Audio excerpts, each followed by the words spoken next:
तो आज मैं एक्सप्लेन करने वाला हूँ हाल ही में नेटफ्लिक्स पे रिलीज हुई एक तमिल एक्शन मूवी। इस फिल्म का नाम है रेट्रो। तो अगर आपको ये वीडियो पसंद आता है तो वीडियो को लाइक कर दें और चैनल को भी सब्सक्राइब कर दें। मूवी की शुरुआत में हमें 1960 के समय को दिखाया जाता है, जहां तमिलनाडु के एक शहर टूटीकोरन में थिलागन नाम के आदमी का एक शिपिंग कंपनी होता है, जिसे उसके साले ने उसके कंपनी का सारा हथियार का माल लूट लेता है। ये बात जब थिलागन को पता चलती है, वो बहुत गुस्से में आ जाता है और अपने फैक्ट्री जाता है। देखता है कि फैक्ट्री का गार्ड मर चुका है और गार्ड का बेटा वहां पर रो रहा है। थिलागन की बीवी उस बच्चे को अपना लेती है क्योंकि वो माँ नहीं बन सकती थी और उसे लग रहा था कि भगवान ने उसकी मन्नत सुन ली। दोनों मिलकर बच्चों का नामकरण करवाते हैं और उसका नाम परिवल कानन रखते हैं और प्यार से सभी उसे पारी कहकर बुलाते हैं। मगर पारी जैसे जैसे बड़ा होता है, उसकी माँ को पता चलता है कि वो कभी हंसता ही नहीं। डॉक्टर बताते हैं कि उसके सामने उसके पिता की मौत हो गई थी, इसीलिए सदमे के कारण उसे कभी हंसी नहीं आती। जैसे जैसे पारी बड़ा होता है, उसकी माँ की चिंता और बढ़ते जा रही थी क्योंकि वो कभी नहीं हंसता। इसीलिए पारी को जिसमें भी मन लगता था, उसकी माँ उसे वो करने को बोलती थी। इसीलिए उसकी माँ ने उसे कराटे के लिए भर्ती करवा दिया क्योंकि उसे मारधार बहुत पसंद है। लेकिन कुछ साल बीत जाने के बाद उसकी माँ को एक बीमारी लग जाती है, जिसके कारण उनकी मौत हो गई। अंतिम संस्कार के बाद थिलागन अपने बेटे से तंग आ जाता है क्योंकि वो तो उसे अपना बेटा मानता भी नहीं था। इसीलिए वो उसे वहीं पर छोड़ देने का फैसला करता है, लेकिन पंडित उसे समझाते हैं कि भगवान की मर्जी से वो तुम्हारे जीवन में आया, अगर तुम उसे यहीं पर छोड़ दोगे तो वो कभी न कभी तुम्हारे पास लौटकर वापस आ ही जाएगा। इसलिए थिलागन पारी को अपने पास रखने का फैसला करता है। पारी अपनी माँ से बहुत प्यार करता था, इसलिए वो अपनी माँ की याद में बहुत रो रहा था। तभी उसके पास एक लड़की आती है जिसका नाम रुक्मिनी है। वो भी अपने पिता के अंतिम संस्कार करने के लिए वहां आई थी। रुक्मिनी पारी के पास आती है और उसे समझाती है कि अगर किसी को हंसते हुए विदा करते हो तो उसकी आत्मा स्वर्ग में जाती है। इसलिए रुक्मिनी उसे हंसने को बोलती है, लेकिन पारी उसे बताता है कि उसे हंसी नहीं आती। उसके बाद रुक्मिनी अपनी माँ के पास चली जाती है। उसके बाद थिलागन पारी को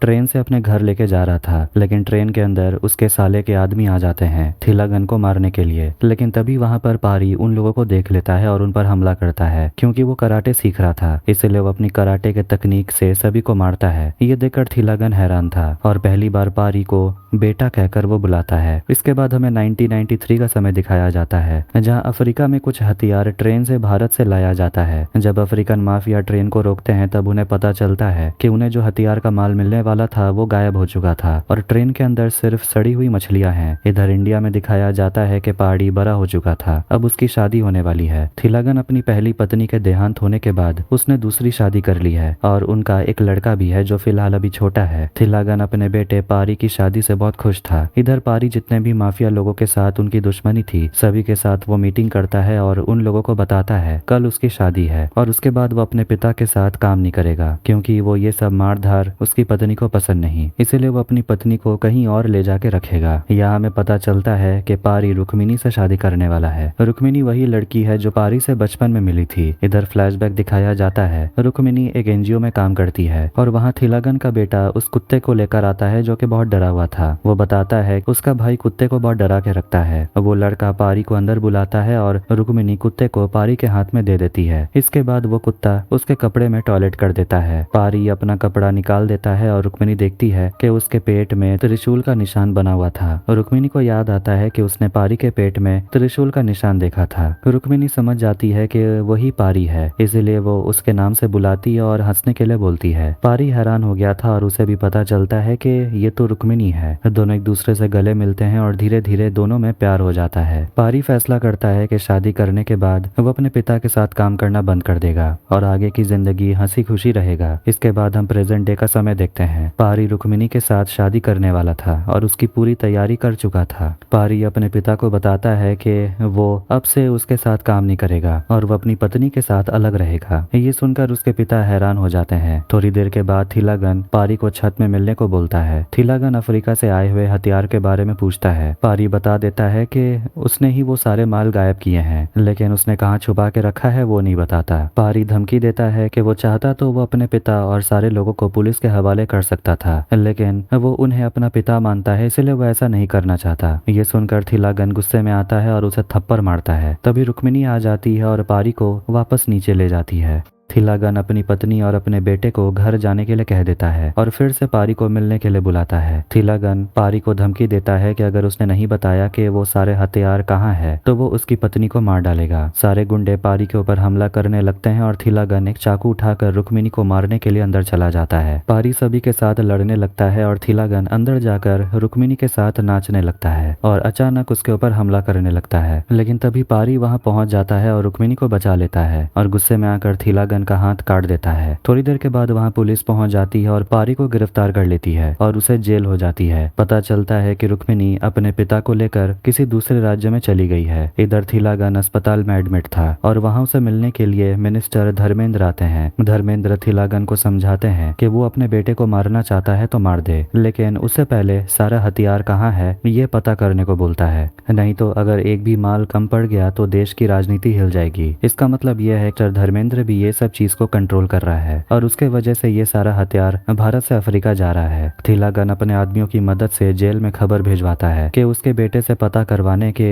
सारे हथियार कहाँ हैं। जेल के अंदर पुलिस वाले भी थिलागन के लिए काम करते थे और वो पारी को टॉर्चर करते थे ताकि वो सच बोले कि उसने हथियार कहाँ छुपाया, लेकिन पारी कुछ भी नहीं बोलता। वो समझ गया था कि वो उसे मारेंगे नहीं। पारी इसी का फायदा उठाता है और सभी को धमकी देकर रखता है। कोई भी कैदी पारी को परेशान नहीं करता, बल्कि सभी पारी से डर के रहते हैं। जेल के अंदर पारी सभी कैदियों के साथ मारपीट करता है और उसका स्टाइल देखकर बाहर से ह्यूमन ट्रैफिकिंग गैंग के कुछ लोग पारी को खरीदना चाहते हैं ताकि वो लोग पारी को अपने साथ ले जाकर उसके साथ फाइट करवाकर अच्छा पैसा कमा सकें। पुलिस वाले पारी को समझाते हैं कि बाहर की कोई कंपनी तुम्हें यहाँ से ले जाना चाहती है क्योंकि उन्हें तुम्हारा फाइटिंग पसंद आया, लेकिन पारी नहीं जाना चाहता। अब 5 साल बीत जाते हैं। पारी को पता चलता है कि रुक्मिणी अंडमान निकोबार में ब्लैक आइलैंड में रहती है, वहाँ एक एनजीओ में काम करती है। रुक्मिणी का पता मिलने के बाद पारी खुश होता है और पुलिस वाले से मिलने के लिए जाता है और उसे बताता है कि वो उन लोगों के साथ जाने के लिए तैयार है जो उसे खरीदना चाहते थे, क्योंकि जितना जल्दी वो यहाँ से बाहर निकलेगा वो रुक्मिणी से मिल पाएगा। और जो लोग पारी को खरीदने के लिए आए थे वो अंडमान निकोबार के रहने वाले हैं। पुलिस वाला सारा इंतजाम कर देता है और पारी को जेल के बाहर भिजवाने का इंतजाम करता है। ह्यूमन ट्रैफिकिंग गैंग के लोग उसे लेने के लिए आते हैं, लेकिन ले जाने से पहले वो उसे फाइटिंग करता हुआ देखना चाहते थे,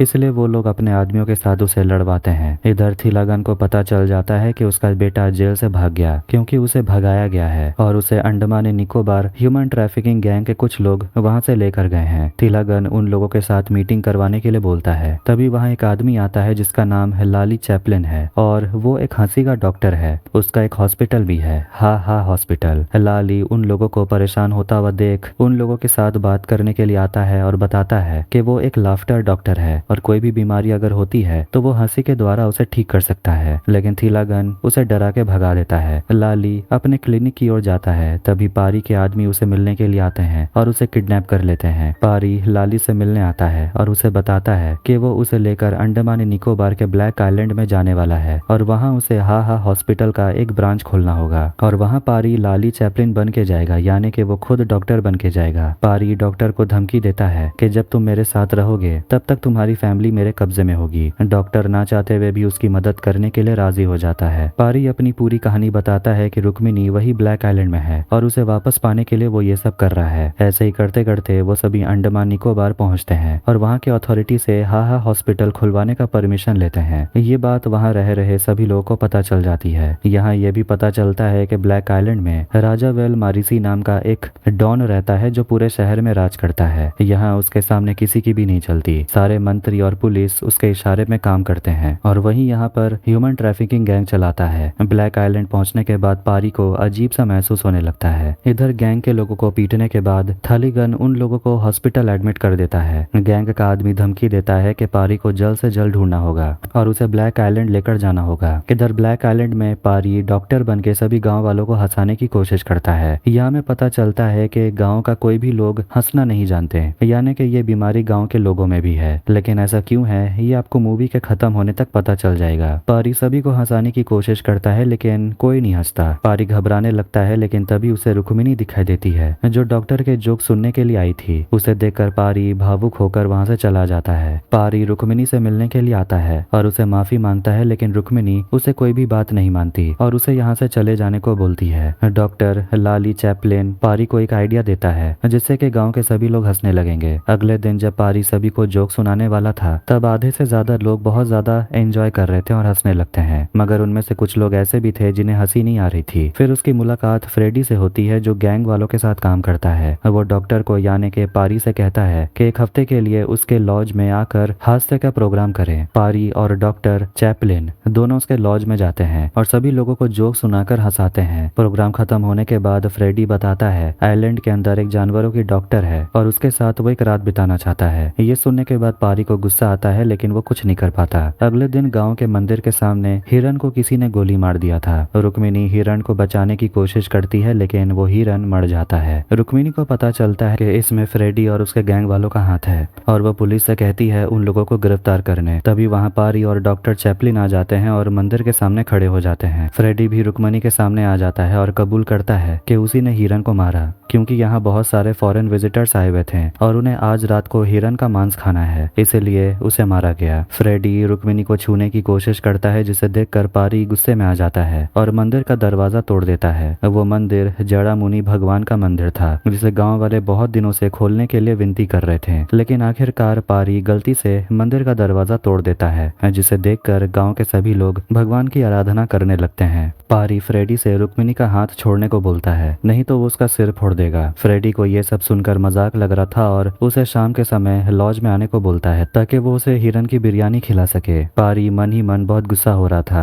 और वो फैसला करता है कि वो फ्रेडी को सबक सिखाएगा, इसीलिए वो गुस्से में लॉज जाता है और फ्रेडी को बेधड़क मारता है। देखते ही देखते वहाँ के सभी लोग उस पर हमला करने लगते हैं, पर पारी एक एक कर सभी को मारता है और उन्हें धमकी देता है कि रुक्मिणी से दूर रहने। ये खबर रुक्मिणी को मिलती है तो उसे पता चलता है कि फ्रेडी आज के बाद से किसी भी जानवर को नहीं मारेगा, क्योंकि जो डॉक्टर यहाँ पर आए हैं उन्होंने ही उसे समझाया जानवरों को नहीं मारने। ये जानकर रुक्मिणी समझ जाती है कि ये काम पारी ने किया। थोड़ी देर के बाद पारी रुक्मिणी से मिलने आता है और उसे माफी मांगता है और उसे एक जगह लेकर जाने के लिए कहता है। इधर फ्रेडी से मिलने के लिए गैंग के लोग आते हैं। फ्रेडी बताता है कि वो कोई डॉक्टर नहीं बल्कि एक हट्टा खट्टा आदमी है और उसने अकेले ही हम सभी को पीट डाला। पारी रुक्मिणी को लेकर फ्रेडी के पास आ रहा था और उसे फ्रेडी देख लेता है और गैंग वाले को बताता है कि यही है वो आदमी जिसने हम लोगों को मारा। गैंग का आदमी देखकर पहचान लेता है और उसे वहाँ पर रोक कर रखने को बोलता है। वो गैंग का आदमी थालीगन को फोन करता है, बताता है कि तुम्हारा बेटा ब्लैक आइलैंड में है। ये सुनकर थालीगन खुश हो गया था और आइलैंड जाने का फैसला करता है। इधर पारी रुक्मिणी को लेकर लॉज आता है। फ्रेडी रुक्मिणी से माफी मांगता है और बताता है कि वो आज के बाद किसी भी जानवर को नहीं मारेगा। ये सुनकर रुक्मिणी खुश होती है और फिर से पारी को पसंद करने लगती है। इसके बाद हमें आइलैंड के असली जगह को दिखाया जाता है जहाँ पर ह्यूमन ट्रैफिकिंग होता है और ये सारा खेल राजा वेल मारिसी के द्वारा होता है और उसका एक बेटा भी है जिसका नाम माइकल मारिसी है जो ये सब कंट्रोल करता है। और इस खेल में बहुत सारे विजिटर्स आते हैं लड़ाई देखने के लिए और ये लोग गांव से उन्हीं लोगों को पकड़ के लाते हैं जो लड़ना जानते हैं और उन सारे लोगों से अपनी टीम के साथ लड़वाते हैं। जो टीम हारती है उस टीम का सबसे कमजोर व्यक्ति को मार दिया जाता है। माइकल को खबर मिलती है कि पारी जिसे उन लोगों ने 10 लाख रुपए में खरीदा था वो इसी आइलैंड में है और वो उसे तुरंत यहाँ पर लाने का इंतजाम करने के लिए बोलता है। माइकल ये खबर सुनकर खुश होता है और आज जो टीम हार गई थी उस टीम के सबसे कमजोर प्लेयर को मार डालता है। इधर रुक्मिणी भी पारी से फिर से प्यार करने लगी थी और इसी खुशी में पहली बार पारी मुस्कुराने लगता है और उसे देखकर रुक्मिणी भी मुस्कुराती है। इसके बाद हमें फ्लैशबैक दिखाया जाता है कि अंग्रेजों के जमाने में यहाँ पर रबर की फैक्ट्री लगाई गई थी और गांव के सभी लोगों को यहाँ पर अंग्रेजों के नीचे काम करना पड़ता था। ऐसे ही करते करते अंग्रेज चले गए पर राजा वेल मारिसी इस जगह का डॉन बन गया और अब वो रबर की फैक्ट्री चलाता है और लोगों को डरा धमका के रखता है। यहाँ एक और बात पता चलती है कि गांव में अगर किसी को भी लड़का होता है तो उसे राजा वेल अपने पास लेकर आता है, नहीं तो उसे मार डालता है। लेकिन वो ऐसा क्यों करता है ये तो आगे चल के पता चलेगा। ऐसे ही गांव में एक परिवार में लड़का पैदा होता है जिसे राजा वेल अपने पास रख लेता है और जब वो 12 साल का हो जाएगा तब वो यहाँ से जा सकता है। लेकिन उस लड़के का जो पिता है उसे माइकल मार डालता है। अब इसी से गाँव के सभी लोग तंग आ चुके थे और गाँव के लोगों को लग रहा था कि इन लोगों को रोकने के लिए कोई ना कोई जरूर आएगा। इधर रुक्मिणी पारी से प्यार करने लगी थी और उसे समझाती है कि तुम जिस तरह डॉक्टर बन के यहाँ पर आए हो तुम्हें गाँव के लोगों को हंसाना होगा, क्योंकि गाँव के लोग अब हंसना भूल चुके हैं। पारी गाँव के सभी लोगों के साथ फिर से जोक सुनाने का काम करता है और वो अपना काम बहुत अच्छी तरीके से करता है और गाँव के लोग हंसने लगते हैं। लेकिन कुछ ऐसे लोग हैं जिन्हें हंसी नहीं आती। इधर फ्रेडी माइकल को जाकर बताता है कि गाँव के सभी लोग डॉक्टर के पास गए हैं जोक सुनने। माइकल जानता था कि कोई डॉक्टर नहीं है बल्कि पारी है और वो एक फाइटर है जिसे उसने खरीदा। माइकल तुरंत हॉस्पिटल पहुंच जाता है और असली डॉक्टर चैपलिन को सामने आने को बोलता है, लेकिन डॉक्टर चैपलिन सामने आता है और गाँव वालों को पता चल जाता है कि असली डॉक्टर कौन है। ये सब जानने के बाद रुक्मिणी उदास हो जाती है और वहाँ से जाने लगती है, लेकिन पारी उसे समझाने की कोशिश करता है कि ये सब कुछ वो उसे पाने के लिए कर रहा था। जब उसे पता चला कि वो यहाँ पर है तो वो जेल से बाहर आ गया और गैंग वालों के साथ मिलकर यहाँ पर आया। रुक्मिणी उदास हो जाती और जाने लगती है, लेकिन माइकल का एक आदमी पारी को रोकने की कोशिश करता है, जिसे देखकर पारी गुस्से में आ जाता है और उसे मारता है। माइकल ये देखकर खुश होता है क्योंकि वो उसे लड़ता देखना चाहता था। वो अपने सारे आदमियों को पारी को मारने को भेजता है। पारी अपने असली रूप में आ जाता है और एक एक कर सभी को मारता है। माइकल ये सब देखकर मजा ले रहा था। रुक्मिणी फैसला करती है कि वो हमेशा के लिए पारी से रिश्ता तोड़ देगी, फिर वो वहाँ से चली जाती है। पारी भी फैसला करता है कि वो अपने आप को बदल नहीं सकता और इसी के लिए वो भी रुक्मिणी से रिश्ता तोड़ देता है और माइकल के गैंग में शामिल हो जाता है। माइकल उसे समझाता है कि इस खेल में 3 दिन बचे हैं और 3 दिनों के अंदर तुम बहुत सारे पैसे कमा सकते हो। पारी उसके लिए लड़ने को तैयार हो जाता है। फिर खेल शुरू होता है। यहाँ में बताया जाता है कि यहाँ जो खेल होता है वो हर 3 महीनों में खेला जाता है और ये खेल लगातार 5 दिनों तक खेला जाता है। और इस खेल में 2 टीम होती है। रेड टीम जिसमें जेल के सारे कैदी होते हैं जो खूंखार होते हैं, और ब्लैक टीम में वो सारे लोग होते हैं जो गाँव में रहते हैं जिन्हें थोड़ा बहुत लड़ना आता है। पारी रेड टीम से खेलता है। खेल शुरू होने से पहले पारी सभी से कहता है कि वो अकेले ब्लैक टीम को हरा देगा। रेड टीम के सारे मेंबर वापस चले जाते हैं और अकेला पारी पूरे ब्लैक टीम के साथ लड़ता है और उन्हें हरा देता है। ब्लैक टीम के सबसे कमजोर प्लेयर को चुना जाता है और उसे मार दिया जाता है। यह देखकर पारी को ठीक नहीं लग रहा था। इधर देखते हैं कि थालीगन अपने आदमियों के साथ ब्लैक आइलैंड पहुंच जाता है। माइकल पारी को बताता है कि उसके पिता यहाँ पर आ गए हैं और उसने बताया कि हथियार का माल तुमने कहीं छुपाया है, साथ में रुक्मिणी को भी किडनैप कर लिया गया है। माइकल समझाता है कि जहाँ भी तुमने हथियार छुपाया है अपने पिता को जाकर बता दो। पारी अपने पिता से मिलने जाता है। गुस्से में थालीगन अपने नकली हाथ से पारी को एक झापड़ लगाता है जिससे कि वो बेहोश हो जाता है। सभी को लग रहा था वो मर गया, लेकिन अचानक पारी होश में आ जाता है। अगले सीन में देखते हैं कि पारी अपने आदमियों को भेजता है थालीगन के बेटे को किडनैप करने। इधर पारी मिनिस्टर धर्मेंद्र को फोन करता है। धर्मेंद्र उसे यकीन दिलाता है कि अगर उसने हथियार कहाँ रखा है ये बता दिया तो वो उसे और रुक्मिणी को कुछ भी नहीं होने देगा। पारी सच बताने का फैसला करता है। तभी थालीगन का फोन आता है तो पता चलता है कि उसका बेटा किडनैप हो गया। उसे पता था ये किडनैप पारी ने करवाया। थालीगन अपने बेटे की भीख मांगता है, उसे छोड़ देने को बोलता है। पारी काफी उदास हो जाता है क्योंकि थालीगन आज तक उसे अपना बेटा नहीं माना और वो थालीगन को भी अपना पिता नहीं मानता, इसलिए वो उसे जाने को बोलता है और उसके बेटे को भी छोड़ देता है। पारी माइकल के पास जाता है। वहाँ वो पार्टी करने लगता है और ये सब देखकर माइकल के पिता राजावेल को गुस्सा आता है और अपने बेटे को समझाते हैं कि पारी के साथ दोस्ती नहीं करने क्योंकि वो कभी भी तुम्हें धोखा दे सकता है और तुम्हारी जगह ले सकता है। लेकिन यहाँ में पता चलता है माइकल पहले से ही पारी को लंदन के एक गैंग को बेच चुका है जिसके लिए उसे बहुत सारे पैसे मिले हैं, और वो ये भी बताता है कि पारी ने उसे हथियार कहाँ छुपा के रखा है उसका ठिकाना भी बता दिया और हथियार मिलने के बाद वो उसे लंदन भेज देगा और सारे हथियार को बेचकर अच्छा खासा पैसा कमाएगा। इधर पारी नशे की हालत में समुद्र किनारे चला जाता है, लेकिन देखते हैं कि गांव के लोग जो ब्लैक टीम में थे वो सभी पारी को मारने के लिए आ जाते हैं। पारी अपनी जान बचाकर वहां से भागता है और समुद्र में गिर जाता है। तभी उसे उसकी माँ याद आती है। पारी जैसे ही समुद्र से बाहर निकलता है उसे देखकर गांव के सभी लोग हैरान थे और उसे देखकर प्रणाम करते हैं क्योंकि उसके पेट में त्रिशूल का निशान बना हुआ था।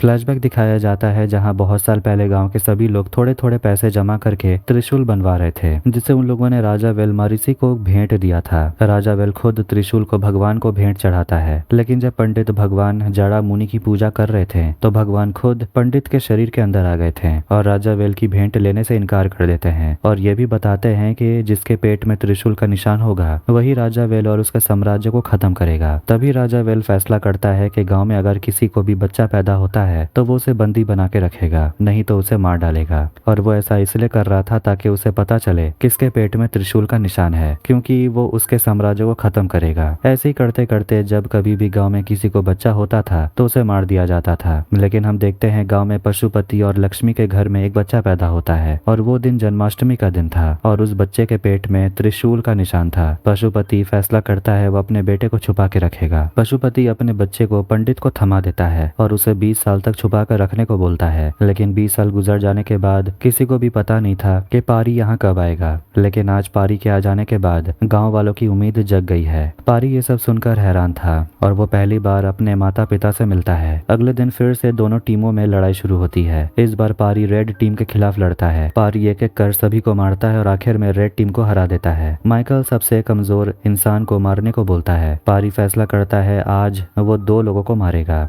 एक माइकल और दूसरा उसका पिता राजावेल, क्योंकि ये दोनों यहाँ के सबसे कमजोर इंसान हैं। पारी अपनी सच्चाई सभी को बताता है कि उसके शरीर में त्रिशूल का निशान है। ये सुनकर राजावेल का होश उड़ गया। माइकल अपने आदमियों से उसे गोली मारने को बोलता है। तभी ब्लैक टीम के सारे लोग वहाँ आ जाते हैं, जिसमें पारी के पिता भी थे, और वो सारे रबर के शील्ड लेकर आते हैं और अपने आप को बचाने की कोशिश करते हैं। पारी माइकल को नीचे आने को बोलता है। माइकल एक तलवार लेकर नीचे आता है और पारी के ऊपर हमला करता है और वहाँ बाकी लोग भी आपस में लड़ने लगते हैं। माइकल पारी के ऊपर हावी हो जाता है और उसके ऊपर हमला करता है। पारी अपने आप को बचाता है और असली हथियार निकालता है जो पहले उसने वहाँ छुपा के रखा। पारी फिर से माइकल के ऊपर हमला करता है और उसे बेरहमी से मार डालता है और उसे रस्सी से लटका देता है। इसके बाद पारी अपने आदमियों के साथ मिलकर राजावेल को मारने जाता है। राजावेल पहले से ही बहुत घबरा चुका था। वो नहीं चाहता था कि वो किसी के हाथों मारा जाए, इसलिए वो खुद को ही खत्म कर लेता है। पारी राजावेल के पास रखी हुई त्रिशूल लेता है और वहाँ जितने भी आदमी कैद थे सभी को छुड़ाकर गांव वापस लेकर चला जाता है। पारी अपनी माँ से मिलता है और वहाँ रुक्मिणी से भी मिलता है। पारी त्रिशूल को लेकर भगवान जड़ा मुनि को चढ़ाता है और रुक्मिणी से वादा करता है कि आज के बाद वो खून खराबा नहीं करेगा। इधर थालीगन आइलैंड पहुंचता है और देखता है कि सारे के सारे लोग मर चुके थे। माइकल बताता है पारी ने उसे बता दिया था कि सारा हथियार कहाँ छुपा रखा है। थालीगन माइकल को लेकर मंदिर की तरफ आने लगता है और मंदिर में पहुंचने के बाद वो लोग देखते हैं पारी मुस्कुरा रहा था और गाँव के सभी लोगों के हाथों में वो हथियार थे जो पारी ने छुपा के रखा। पारी की माँ अपने हथियार से उन पर हमला करती है। ये देखकर थालीगन और माइकल घबरा जाते हैं और उन दोनों को घबराया हुआ देखकर गांव के लोग मुस्कुराते हैं। पारी गांव वालों को देखकर हैरान हो गया था, क्योंकि इतने सालों तक कोई भी मुस्कुराया नहीं था और आज वो लोग मुस्कुरा रहे थे। इसके बाद पारी और रुक्मिणी की शादी हो रही थी। यहाँ बताया जाता है कि जो हथियार पारी की माँ ने चलाया था वो हथियार असली था और बाकी के सब हथियार नकली थे, क्योंकि 1993 में जब ये हथियार चोरी हुआ था तब अंडमान निकोबार के पुलिस कर्मियों को ये हथियार बरामद हो गए थे और उसके बाद अफ्रीकन माफिया को भी गिरफ्तार कर लिया गया था और इसके पीछे मिनिस्टर धर्मेंद्र भी शामिल थे। ये भी पता चल गया था और उन्हें भी गिरफ्तार किया गया। ये सब जानने के बाद थालीगन और माइकल हैरान थे और मुस्कुराने लगते हैं और इसी के साथ ये मूवी यहीं पर खत्म होती है। तो आपको ये वीडियो कैसा लगा कमेंट करके जरूर बताएं। वीडियो पसंद आया तो वीडियो को लाइक कर दें, चैनल को भी सब्सक्राइब कर दें। मिलते हैं नेक्स्ट वीडियो में। Take care.